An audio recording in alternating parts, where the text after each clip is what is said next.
어려운 시기에 있었을 때 극장이 생겨나고 여기에 당대의 가장 똑똑한 사람들이 모여들었습니다. 과거의 기억을 어떻게 갈무리를 해야 될 것인가, 과거의 의미를 어떻게 파헤쳐야 될 것인가. 셰익스피어의 작품들이 그런 부분에 대답을 하고 있고요. 셰익스피어는 바로 그 극장이 생겨나서 가장 격렬하게 활동할 때 들어갔고요. 가장 유명한 작가가 되었습니다. 연극 역사로 봐서도 르네상스 연극은 중세 연극하고 상당히 다릅니다.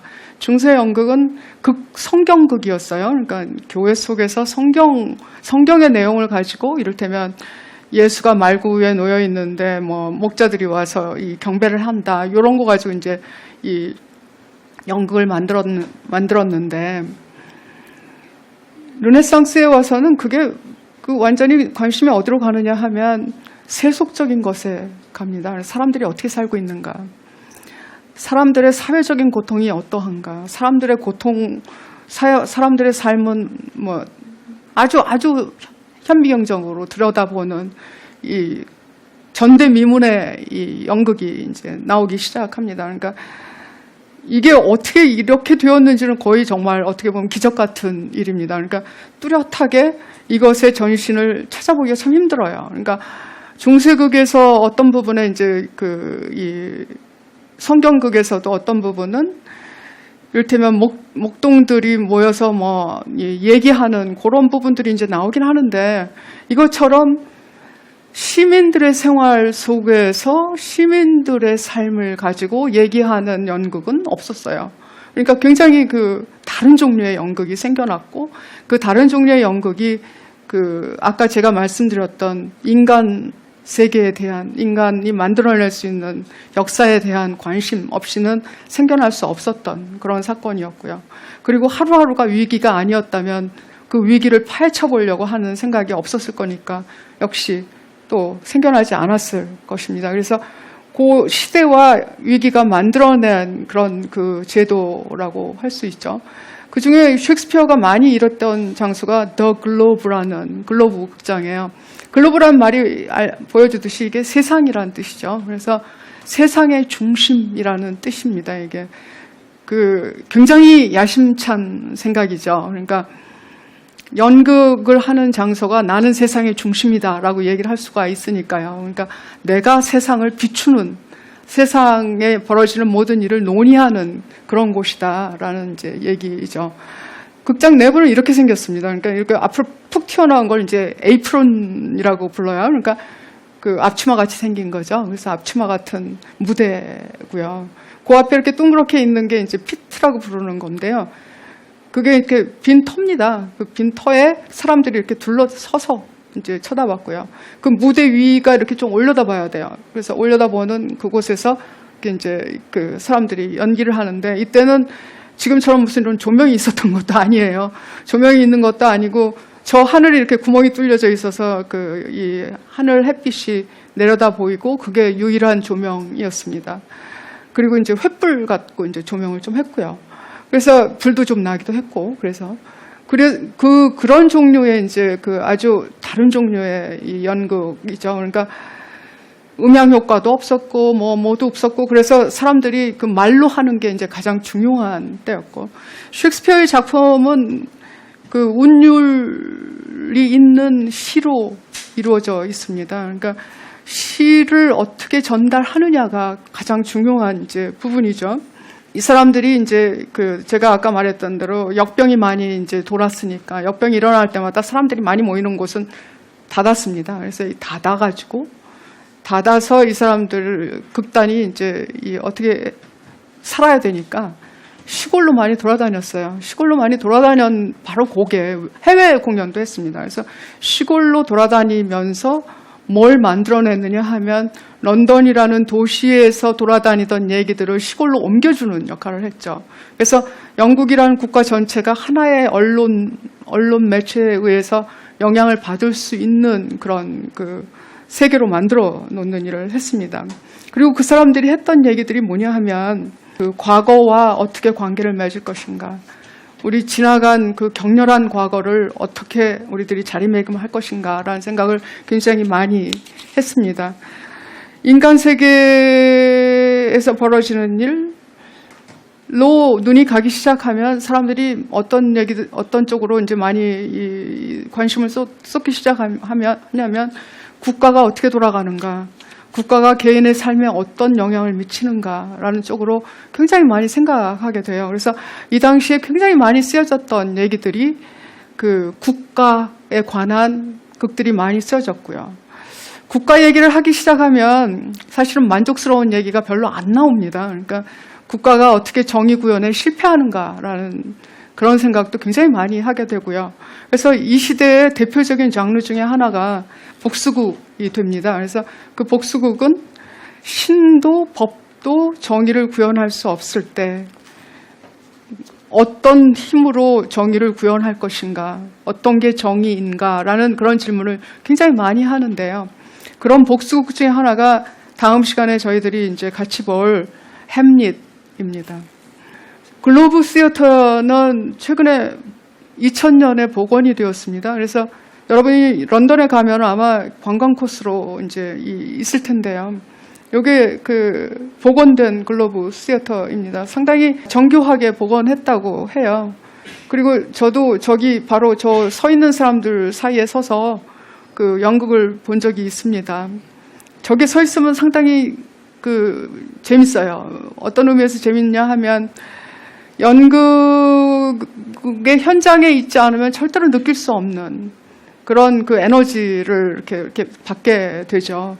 그래서 많은 사람들이 저기서, 온갖 종류의 사람들이 저기서 모여가지고 저렇게 떠들어대고 그 서로의 에너지를 교환했다라고 생각하면 되는 거죠. 그래서 그게 아주 굉장히 각별한 체험이었을 것 같아요. 몸으로 느끼는 어떤 체험이었고요. 그런 체험이야말로 어떻게 보면 내가 내 세상에 갇혀 있지 않고 밖으로 나올 수 있는 어떤 문을 열어줬을 거라고 생각합니다. 이게 이제 지금 제가 무엇이 위대한 문학인가라는 질문의 후속타로서 이제 써놓은 건데요. 무엇이 우리를 만드는가라는 질문인데요. 우리 21세기에 살면서 이 사회 구성론을 생각하지 않는 사람은 없을 것 같습니다. 그러니까 우리가 태어났던 그대로 사는 게 아니라 태어나는 그 자리를 차지하는 것 자체도 어떻게 보면 병원에서 조정해주고 사회에서 조정해주고 태어나서는 끊임없이 학교에서 형성되어지고 사회에서 끊임없이 감시의 눈길을 보내서 사람을 이렇게 만들어내는 그런 사회적인 구성을 한다라는 걸 의미할 텐데요. 그런 사회 구성의 역할을 극장이 했다고 생각하면 될 것 같습니다. 셰익스피어는 바로 그 극장이 생겨나서 가장 격렬하게 활동할 때 들어갔고요. 가장 유명한 작가가 되었습니다. 실제로 셰익스피어는 그 당대에서도 이미 굉장히 인기 있는 작가였고요. 사람들이 굉장히 많이 와서 봤어요. 그래서 돈을 많이 벌었어요. 돈을 많이 벌고 그 작품을 해서 번 돈을 가지고 극단에 줄을 사가지고 주주로서 또 돈을 벌었어요. 그 돈을 벌어가지고 자기 고향에다가 좋은 집을 사서 은퇴를 했거든요. 그 정도로 굉장히 인기 있는 작가였는데요. 셰익스피어의 작품하고 다른 사람들의 작품하고를 비교해보면 확실히 차이가 많이 납니다. 그러니까 르네상스라는 거대한 조류가 있다면 그 조류를 가장 앞서 나간 사람이 셰익스피어라고 이제 생각을 할 수 있을 것 같고, 그것에 대해서는 조금 다른 기회에 좀 더 자세히 말할 수 있는 기회가 있었으면 좋겠습니다.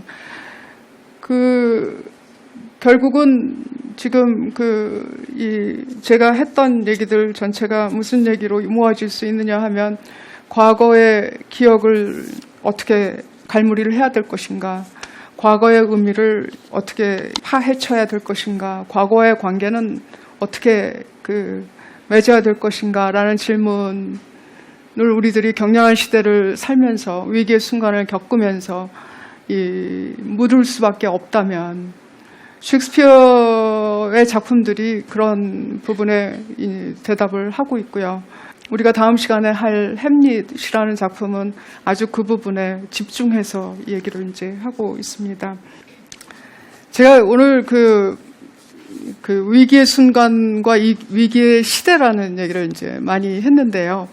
위기의 순간과 위기의 시대라는 게 둘 다 어떤 그 질문을 던지느냐 하면 위기 이전의 세계와 위기 이후의 세계를 어떻게 이을 것인가라는 질문을 이제 하는 거죠. 그래서 그 셰익스피어가 경험한 시대는 정치적으로는 그 단절을 꾀하는 시기지만 보통 사람들의 삶 속에서는 과거는 계속되는 것이었습니다. 그래서 따라서 이 달라진 그 세계와 내가 기억하고 있는 세계를 어떻게 맞출 것인가라는 질문이 굉장히 중요한 질문이었고요. 셰익스피어의 작품을 한마디로 말할 수는 없지만 작품 전반을 가로지르는 가장 커다란 문제가 있다면 과거를 어떻게 기억할 것인가라는 질문입니다. 그러니까 사라진 과거 아니면 지금도 남아있는 이 과거하고 나를 어떻게 연결시킬 것인가라는 질문을 이제 굉장히 열심히 하고 있고요. 그런 질문에 가장 그 중앙에 있는 것이 뭐냐 하면 카톨릭 시대의 중세 시대의 인간의 고통은 그 신의 고통의 일부로서 이해가 됐습니다. 그러니까 보통 인간이 고통을 받으면 그게 신이 역사한 고통이기 때문에 궁극적으로는 고통 때문에 오히려 구원을 받는다라고 이제 안심하고 있었는데요. 종교개혁 이후에는 인간의 고통이 신 때문에 고통을 받는 것인지 아니면 신이 나를 버렸기 때문에 고통을 받는지 잘 모르는 때가 된 겁니다. 그래서 그 인간의 고통에 어떻게 의미를 부여할 것인가 라는 질문을 이제 굉장히 많이 하고요. 그게 어떻게 보면은 그 인간의 한 역사 속에서 보면 내가 과거에 죄를 저질렀고 그것 때문에 지금 고통을 받고 있는데 이 죄를 저지르고 고통을 받은 요 부분에 어떤 의미가 있는가 그런 질문을 이제 하게 된다라는 거죠. 그게 이제 이 셰익스피어의 그 햄릿과 같은 복수극에서 복수라는 주제를 가지고 가장 첨예하게 이 얘기가 되는 부분입니다. 위기의 시대에서 태어난 셰익스피어의 그 위대한 문학을 다음 시간에 조금 더 이렇게 자세하게 얘기를 해보도록 하고요. 이번 강의는 여기서 끝내도록 하겠습니다. 수고 많으셨습니다.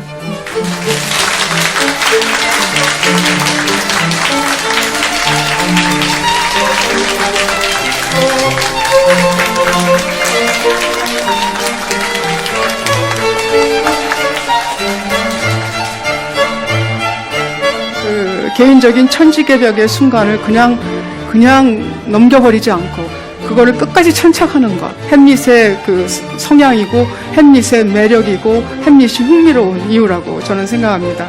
무엇이 나의 삶을 깨버렸다라는 그 깨버린 것을 알게 되는 순간이 찾아옵니다. 그게 위기의 순간이죠. 그것의 정점에 있는 독백이 바로 이거죠. 그래서 살 것인가 죽어 없어질 것인가 그것이 문제로구나.